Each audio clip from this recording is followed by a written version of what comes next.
दोस्तों नमस्कार, मैं उत्कर्ष द्विवेदी स्वागत करता हूं आपका लेट्स क्रैक यूपी एग्ज़ाम्स में, जहां पे उत्तर प्रदेश से जुड़ी जितनी परीक्षाएं हैं आपकी, उन सभी की संपूर्ण सिलेबस और संपूर्ण विषयों की तैयारी एक साथ एक मंच पे उपलब्ध होती है। विभिन्न जो एजुकेटर्स हैं, विषय विशेषज्ञ हैं, उनके द्वारा क्वालिटी कंटेंट के माध्यम से।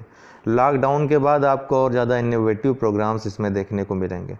कोई क्वेरी रहा करे तो आप कमेंट बॉक्स में कमेंट करके बता दिया करें।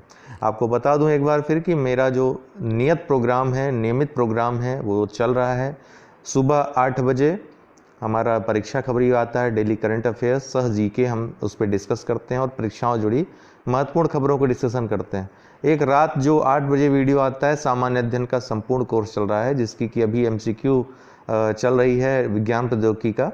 इसके बाद जो है हम पर्यावरण पारिस्थितिकी का स्टार्ट करने वाले हैं बहुत जल्द, तो आप वो रात वाला भी देखना मत भूला करिए। तो संपूर्ण तैयारी आपकी होती रहेगी। चलिए देख लेते हैं साप्ताहिक करंट अफेयर्स को आज के वीडियो में।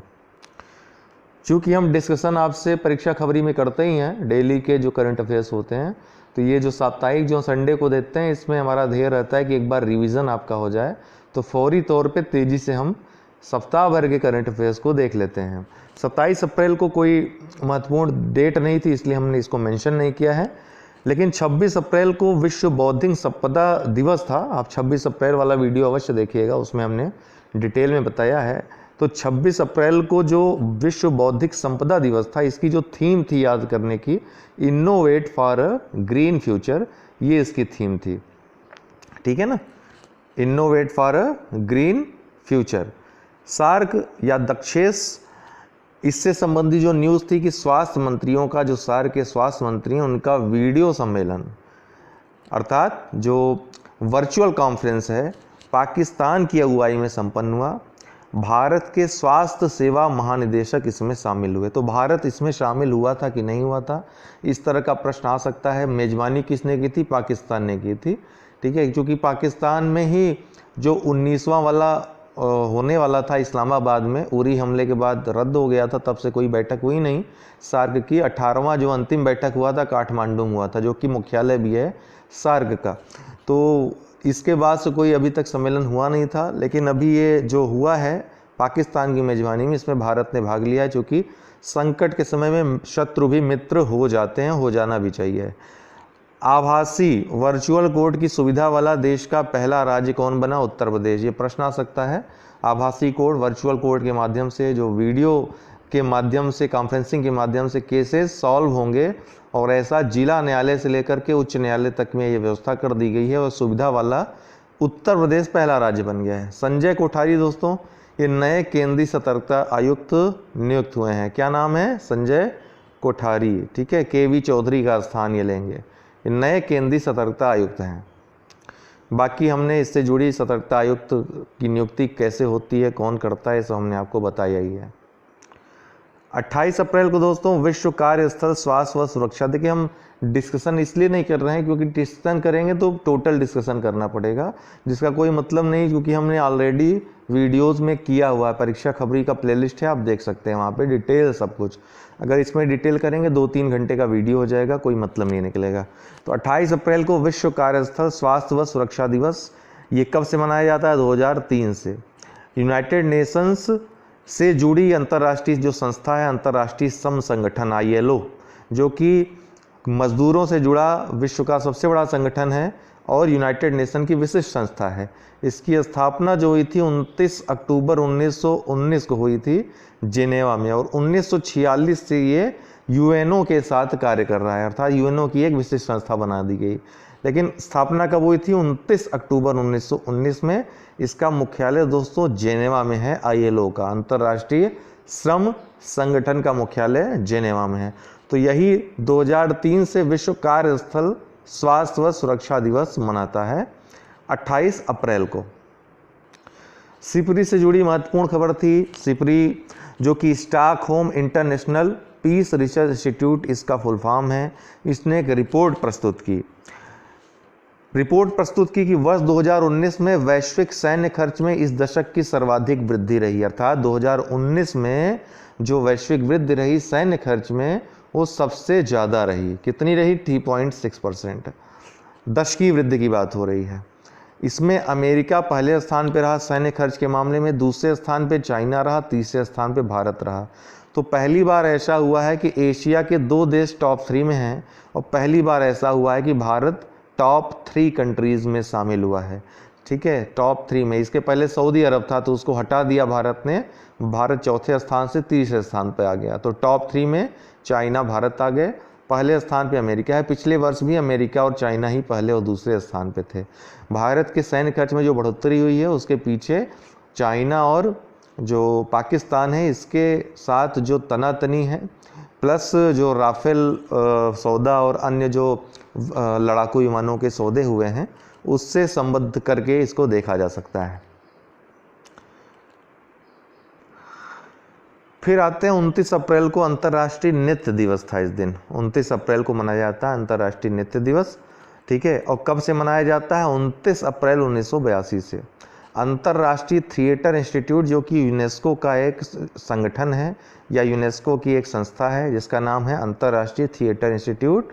ठीक है, इसकी अंतर्राष्ट्रीय डांस कमेटी के द्वारा ये दिवस मनाया जाता है। इस दिन नृत्य के बढ़ावे के लिए जागरूकता कार्यक्रम और विभिन्न कार्यक्रम विश्व भर में आयोजित किए जाते हैं। पिच ब्लैक अभ्यास, ये उत्तरी ऑस्ट्रेलिया में पिच ब्लैक अभ्यास होता है। हमने मानचित्र के माध्यम से आपको दिखाया था कहाँ पे होता है। रॉयल ऑस्ट्रेलियन एयरफोर्स द्वारा आयोजित ये द्विवार्षिक 3 सप्ताह का बहुपक्षीय वायु युद्ध प्रशिक्षण अभ्यास है जो कि रद्द कर दिया गया है। इसमें भारत भी शामिल होता है, ये महत्वपूर्ण बात है। इसके पहले जो 2019 में शामिल हुआ भारत, पहली 2018 में जो हुआ था, प्रति 2 वर्ष में होता है, तो उसमें भारत सम्मिलित हुआ था, पहली बार सम्मिलित हुआ था। अभी 2 वर्ष बाद 2020 में सम्मेलन होना, ये प्रशिक्षण अभ्यास होना था जिसको रद्द कर दिया गया है। और ऑस इंडेक्स के बारे में मैं बताया था कि जिस तरह से ये वायु युद्ध प्रशिक्षण, इसी तरह एक नौ सैनिक प्रशिक्षण होता है ऑस्ट्रेलिया और इंडिया का एक साथ, जिसको ऑस इंडेक्स कहते हैं। ऑस से ऑस्ट्रेलिया, इंड से इंडिया और एक्स से exercise, Australia India exercise.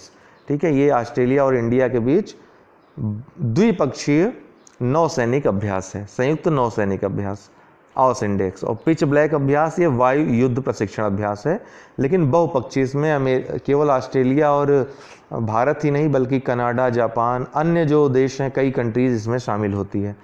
Saudi अरब की बात करें तो नाबालिग अपराधों के, जो नाबालिग अपराधी हैं उनके मृत्युदंड पर इसने प्रतिबंध लगा दिया।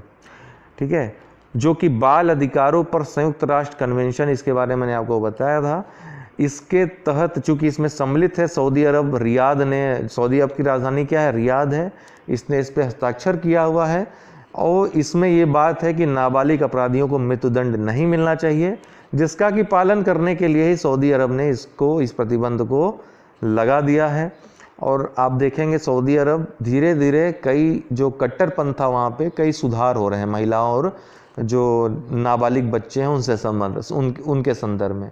उसी की कड़ी में एक नया सुधार आपको देखने को मिला। हबल टेलीस्कोप, इसके अंतरिक्ष में 30 वर्ष पूर्ण हो गए। ठीक है ना, 30 वर्ष इसके पूर्ण हो गए। हबल टेलीस्कोप को दरअसल 25 अप्रैल 1990 को नासा ने भेजा था, यूरोपीय अंतरिक्ष एजेंसी की मदद से। डिस्कवरी यान से इसको भेजा गया था, डिस्कवरी जो प्रक्षेपण यान था उससे। और यह एक टेलीस्कोप है लेकिन ये कृत्रिम उपग्रह की तरह स्थित था। ठीक है, ऑब्जर्वेटरी एक प्रकार की थी, जिसके कि 2020 में 30 वर्ष पूरे हो गए। तो ये प्रश्न आ सकता है कि किस टेलीस्कोप के 30 वर्ष पूरे हुए 2020 में? तो हबल टेलीस्कोप के। सरकार को यूनेस्को संबंधी मामलों में सलाह देने के लिए एक संस्था है जिसका नाम है INCCU, Indian national commission for cooperation with UNESCO. ठीक है, यूनेस्को की संबंधी मामलों में सलाह देने के लिए एक संस्था, इस संस्था के बारे में मैंने आपको बताया था। 1949 में यूनेस्को की, देखिए एक यूनेस्को के संविधान में है कि प्रत्येक जो सदस्य राष्ट्र हैं यूनेस्को के कार्यों में सहयोग देने के लिए एक राष्ट्रीय आयोग का गठन करेंगे। उसी क्रम में 1949 में भारतीय राष्ट्रीय आयोग का गठन किया गया शिक्षा मंत्रालय के अधीन। जैसा कि यूनेस्को के संविधान में निहित था। लेकिन ये अंतरिम था, अस्थायी था। 1951 में इसको स्थायी रूप प्रदान कर दिया गया और इसका वर्तमान नाम रखा गया Indian national commission for cooperation with UNESCO, UNESCO के सहयोग के लिए भारतीय राष्ट्रीय आयोग, INCCU। तो HRD मंत्रालय के उच्च शिक्षा विभाग के अंतर्गत ये कार्य करता है। HRD मंत्री इसके अध्यक्ष होते हैं और HRD मंत्रालय के उच्च शिक्षा विभाग के सचिव इस आयोग के महासचिव होते हैं। तो HRD मंत्री वर्तमान में कौन है? रमेश पोखरियाल निशंक जी हैं, मानव संसाधन विकास मंत्री। तो वही इसके वर्तमान में अध्यक्ष हैं। तो इस तरह से पूछा जा सकता है, अभी चर्चा में था तो इससे संबंधित प्रश्न आ सकता है आपकी किसी भी परीक्षा में। 1 मई को अंतर्राष्ट्रीय मजदूर दिवस था। हमने आपको बताया था कि 1 मई 1886 को अमेरिका में जो काम करने के घंटे हैं उनको 8 घंटे तक सीमित करने के लिए मजदूर यूनियनों का हड़ताल हुआ। शिकागो के हेमार्केट में क्या हुआ, एक घटनाक्रम घटित होता है। भीड़ से एक अचानक बम आकर गिरता है और आरोप ये लगाया जाता है अमेरिकी पुलिस के द्वारा कि ये मज़दूरों ने बम गिराए हैं और ये आरोप लगाकर उन पर गोलीबारी कर दी जाती है। इससे कई मज़दूरों की डेथ हो जाती है। बाद में जांच होती है तो उसमें पाया जाता है कि मज़दूरों की तरफ से कोई गोली नहीं चलाई गई थी, कोई भी ऐसा कुछ नहीं हुआ था, बल्कि एक तरफा ये भिड़ंत थी, एक तरफा गोली चलाई गई थी पुलिस कर्मियों के द्वारा इस आंदोलन के एक प्रकार से समाप्त करने के लिए। अंततः वैश्विक समुदाय में किरकिरी बहुत होती है और अमेरिका को निर्णय लेना पड़ता है 8 घंटे कार्य का। और इस तरह से पूरे विश्व में धीरे धीरे ये चीज़ आती है। भारत जैसे भी लोकतांत्रिक देश हैं, यहाँ भी 8 घंटे कार्य निश्चित है, समय निश्चित कर दिया गया, ठीक है ना। तो इसी उपलक्ष्य में 1 मई को अंतर्राष्ट्रीय मजदूर दिवस के रूप में मनाया जाता है। TS त्रिमूर्ति चर्चा में रहे क्यों? संयुक्त राष्ट्र में UNO में भारत के नए स्थायी प्रतिनिधि के रूप में कार्य करेंगे। ये सैयद अकबरुद्दीन की जगह लेंगे, ठीक है।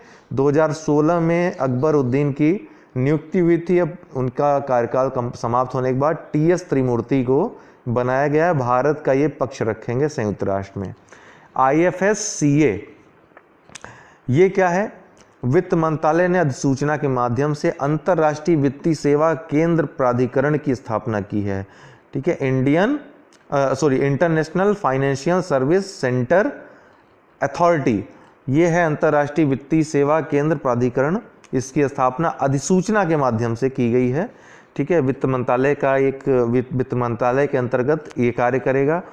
इसका मुख्यालय गांधीनगर में होगा, गुजरात में। 9 सदस्य इसमें होंगे, 1 अध्यक्ष होगा और 8 सदस्य होंगे और 3 वर्ष का इन सब का कार्यकाल रहेगा। अंतर्राष्ट्रीय वित्तीय सेवा केंद्रों के लिए एकीकृत प्राधिकरण के रूप में कार्य करेंगे। ये सेज एक्ट 2005 के तहत, जो विशेष आर्थिक क्षेत्र एक्ट है, अधिनियम है 2005, उसके तहत जो अंतर्राष्ट्रीय वित्तीय सेवा केंद्र स्थापित किए गए हैं उनके लिए, उनके मामलों के लिए एकीकृत प्राधिकरण की बहुत महती आवश्यकता ज़रूरत पड़ रही थी, जिसके लिए ही इस प्राधिकरण की स्थापना की गई है। इनके लिए एकल खिड़की के रूप में कार्य करेगा। वित्त मंत्रालय के 2 सदस्य RBI, SEBI, IRDAI और PFRDA के एक सदस्य इसके सदस्य होंगे 9 सदस्यों में से। तो एक प्रकार से इनसे जुड़ी जितने भी कार्य होते थे, जितने मामले होते थे, वो इन जगहों पर भटकना नहीं पड़ेगा। डायरेक्ट इस प्राधिकरण जो प्राधिकरण है यहीं से चीज़ें पूरी की जा सकेंगी, आवश्यकताएं पूरी की जा सकेंगी। तो ये महत्वपूर्ण है एक अधिसूचना के माध्यम से जो प्राधिकरण स्थापित किया गया है, ठीक है। फिर 2 मई को संयुक्त राष्ट्र विश्व टूना दिवस। टूना के बारे में हमें बताया, एक विशिष्ट प्रकार की मछली है और विशिष्ट प्रकार भी है और विशिष्ट है भी है, कई मामलों में विशिष्ट है। इसको आर्थिक रूप से अति महत्वपूर्ण मछली माना जाता है। आजीविका और खाद्य सुरक्षा हेतु भविष्य के लिए भी महत्वपूर्ण माना जाता है। वर्तमान में यदि इसका विश्लेषण करें तो क्यों ये महत्वपूर्ण है, अगर मुख्य परीक्षा में भी आ जाए टूना के बारे में लिखने को, तो इस तरह लिख सकते हैं कि समुद्री मछलियों के कुल मूल्य का कुल 20% इसी से प्राप्त होता है। दूसरा है कि सी फूड, समुद्र से पाए जाने वाले जो खाद्य पदार्थ होते हैं उनके वैश्विक व्यापार में 8% हिस्सा सिर्फ इसी मछली का है। तो टूना मछली इसके बारे में कहा गया है कि जलवायु परिवर्तन के कारण इनके भविष्य को खतरा उत्पन्न हो गया है, इसीलिए इनके प्रति जागरूकता बढ़ाने के लिए, इनकी सुरक्षा के लिए 2 मई 2017 से संयुक्त राष्ट्र के द्वारा विश्व टूना दिवस मनाया जाता है। 2 मई 2017 से पीटर्सबर्ग जलवायु वार्ता का 11वां सत्र 28 अप्रैल 2020 को वीडियो कॉन्फ्रेंस के माध्यम से हुआ। तो महत्वपूर्ण है कि ये 11वां कॉन्फ्रेंस था इसका। 2010 से ये कॉन्फ्रेंस हो रहा है आयोजित, ये याद रखिएगा। जो कोपेनहेगन में सम्मेलन होता है 2009 में, तो जो कोपेनहेगन में 2009 में सम्मेलन हुआ था वो असफल हो गया था, किसी नतीजे पर नहीं पहुंचा था। उसके बाद ही उसकी परिपूर्ति के लिए जर्मनी की अगुवाई में, जो उसमें जर्मनी की चांसलर थी एंजेला मार्केल, अभी भी हैं, उनकी ही अगुवाई में 2010 से ये पीटर्सबर्ग जलवायु वार्ता का आयोजन हो रहा है और इसका 11वां सत्र वीडियो कॉन्फ्रेंसिंग के माध्यम से आयोजित हुआ। इस तरह से ये पहला विजुअल कॉन्फ्रेंस था, ठीक है। VPC और डी, ठीक है ना, VPCD पहला visual, first visual Petersberg climate dialogue, ठीक है। VPCD पूछ सकता है, इस ढंग से भी पूछता है दोस्तों, तो माइंड में रहेगा तो आप लगा लोगे। 28 अप्रैल 2020 को वीडियो कॉन्फ्रेंस के माध्यम से हुआ। इसमें केंद्रीय पर्यावरण वन जलवायु परिवर्तन मंत्री श्री प्रकाश जावड़ेकर ने भाग लिया। इसकी मेजबानी जर्मनी ने की और जर्मनी ही करता है इसकी मेजबानी। सह अध्यक्ष महत्वपूर्ण है ध्यान देने वाली बात कि UNFCCC, आपको पता है कि इस संस्था की स्थापना कब हुई? 1992 में।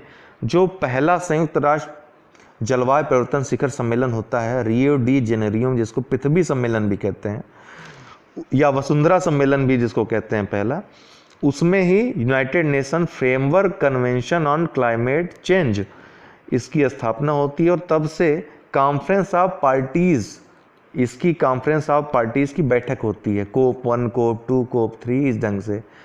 तो कोप का जो भी अध्यक्ष होता है, जब से ये पीटर्सबर्ग जलवायु वार्ता हो रही है, तो जो अध्यक्ष होता है अर्थात जहाँ पे आयोजित होने वाला होता है, वही जो है इसका सह अध्यक्ष होता है पीटर्सबर्ग जलवायु वार्ता का। तो जैसे अभी ये 11वां सत्र हुआ है, तो 2020 में आयोजित होने वाला था ये ग्लासगो में, कोप 26 जो है ग्लासगो में होने वाला था यूनाइटेड किंगडम में। तो इसकी अध्यक्षता किसने की? यूनाइटेड किंगडम ने की। किसके साथ मिलकर के? जर्मनी के साथ। जर्मनी के साथ सह अध्यक्षता ग्रेट ब्रिटेन ने की। लेकिन 2020 में अब सम्मेलन नहीं होगा, याद रखिएगा। कोप 26 कोविड-19 की वजह से कैंसिल होकर 2021 में होगा ग्लासगो में, यूनाइटेड किंगडम में। 1 मई 1960 को महाराष्ट्र और गुजरात बॉम्बे पुनर्गठन अधिनियम के तहत ये अलग अलग राज्य बने थे। इसी उपलक्ष्य में 1 मई को महाराष्ट्र दिवस और गुजरात दिवस मनाया जाता है। इस वाले वीडियो में अर्थात 2 मई की वीडियो आप अवश्य देखिएगा, जिसमें हमने संविधान में कब कौन सा आयोग बना, इसके धर आयोग के बारे में, JVP कमेटी के बारे में, फिर फजल अली आयोग के बारे में हमने बताया आपको, पुनर्गठन आयोग कब बना, किस तरह से घटनाक्रम हुए, कब कौन सा राज्य निर्मित हुआ। ये एग्जाम में पूछा जाता है, इसलिए कल वाला वीडियो आप अवश्य देखिएगा। अब ये आज सुबह वाले वीडियो हमने इसकी चर्चा की है। 3 मई को अंतर्राष्ट्रीय प्रेस स्वतंत्रता दिवस मनाया जाता है। इसकी जो कहानी है, 1991 में यूनेस्को व संयुक्त राष्ट्र जन सूचना विभाग ने निर्णय लिया कि अंतर्राष्ट्रीय प्रेस स्वतंत्रता दिवस मनाया जाए, क्योंकि लोकतंत्र के लिए, सफल लोकतंत्र के लिए प्रेस की आज़ादी बहुत अनिवार्य है। ये सरकार के चतुर्थ स्तंभ के रूप में कार्य करता है। फिर 1991 में यूनेस्को व बाद में संयुक्त राष्ट्र महासभा ने भी इसकी घोषणा की कि 3 मई को अंतर्राष्ट्रीय प्रेस स्वतंत्रता दिवस मनाया जाए। उसके बाद यूनेस्को के 26वें सत्र में, जो कि 1993 में आयोजित हुआ था, उसमें इस बात को स्वीकार कर लिया गया और तब से ये 3 मई को अंतर्राष्ट्रीय प्रेस स्वतंत्रता दिवस के रूप में मनाया जाता है। जब अंतर्राष्ट्रीय प्रेस स्वतंत्रता दिवस की बात करें तो हम एक महत्वपूर्ण रिपोर्ट जो कि प्रेस की स्वतंत्रता संबंधित है उसके बारे में ही बात कर लें। तो रिपोर्ट विदाउट बॉर्डर, जो कि पेरिस फ्रांस की एक थिंक टैंक कंपनी है जो कि प्रेस फ्रीडम इंडेक्स जारी करती है। उसने 2020 का जो इंडेक्स जारी किया उसमें भारत 2 स्थान खिसक करके, पिछली बार 140वें स्थान पे था, इस बार भारत 142वें स्थान पे आ गया है। नॉर्वे इस श्रेणी में चौथी बार पहले स्थान पे रहा, अर्थात लगातार चौथी बार नॉर्वे पहले स्थान पे रहा। कुल 180 देशों के लिए जारी किया गया था, जिसमें उत्तर कोरिया अंतिम स्थान पे 180वें स्थान पे रहा। ध्यान देने वाली बात है कि भारत का सबसे कड़ा प्रतिद्वंदी जो कि एशिया में है, चाइना, वो इस श्रेणी में 177वें स्थान पे रहा। आपको पता है कि वहाँ भी प्रेस को आज़ादी नहीं है, जो सरकार चाहती है वही प्रेस दिखा सकता है या छाप सकता है। दूसरी खबर है महाराष्ट्र से। महाराष्ट्र सरकार ने घोषणा की है कि राज्य की संपूर्ण आबादी को, जो राज्य सरकार की योजना है महात्मा ज्योतिबा फूले जन आरोग्य योजना के तहत, मुफ्त स्वास्थ्य उपचार प्रदान किया जाएगा। इस तरह राज्य के लोगों को मुफ्त व नकदी रहित या कैशलेस बीमा प्रीमियम प्रदान करने वाला महाराष्ट्र देश का पहला राज्य बन गया। इसमें APL BPL की कोई बात नहीं है, संपूर्ण नागरिकों को ये सुविधा मिलेगी महाराष्ट्र के। तो ऐसा करने वाला देश का पहला राज्य बन गया। चकहाओ, इसको, ये मणिपुर का सुगंधित चावल है, काले चावल के रूप में प्रसिद्ध है। इसको अक्सर टोने टोटके आदि में प्रयोग भी किया जाता है। सुगंधित चावल की किस्म है, इसको GI टैग प्रदान किया गया है। चूँकि हमने सुबह वीडियो में बताया था कि GI टैग कौन प्रदान करता है और उसका मुख्यालय कहाँ पर है, तो आप अवश्य कमेंट बॉक्स में ये बताएं। आज का प्रश्न यही है कि GI टैग कौन प्रदान करता है और उस संस्था का मुख्यालय कहाँ पर स्थित है। तो दोस्तों आज के लिए इतना ही, कल फिर मिलेंगे परीक्षा खबरी में करंट अफेयर्स के साथ। बहुत बहुत धन्यवाद। रात में 8 बजे वाला जो विज्ञान प्रौद्योगिकी का है वो वीडियो आप देखना मत भूलिएगा। और अगर आपने लर्निंग ऐप अभी तक डाउनलोड न किया हो, अनअकैडमी लर्निंग ऐप, तो इसको डाउनलोड इंस्टॉल कर लें। यहाँ पर कोई भी विषय, किसी भी एजुकेटर को आप सर्च करेंगे, कोई टॉपिक सर्च करेंगे, आपको मिल जाएगा। आप आराम से पढ़ाई कर सकते हैं, या फिर चाहें तो सब्सक्रिप्शन लेकर के पढ़ाई कर सकते हैं। सब्सक्रिप्शन आपको 1 मंथ से लेकर के 2 साल तक के उपलब्ध हैं, अर्थात 1 महीने से लेकर आप 2 साल तक का एडमिशन ले सकते हैं। प्रशुल्क कुछ उसमें लगेगा, जो भी सब्सक्रिप्शन चार्जेस हैं देकर पढ़ सकते हैं। हमारा रेफरल कोड अगर आप यूज़ करते हैं, रेफरल कोड है UD10 मेरा, ये यूज़ करते हैं तो किसी भी कोर्स में आपको छूट मिल जाएगी। ठीक है, तो इसको अवश्य, अगर आपको ज्वाइन करना है तो UD10 रेफरल कोड अवश्य यूज़ करिएगा। ठीक है ना। तो 12 महीने का कोर्स में जैसे 7,000 रुपये आपका लग रहा है, तो 24 महीने कोर्स में, उसी कोर्स में 9100 रुपये लगेंगे।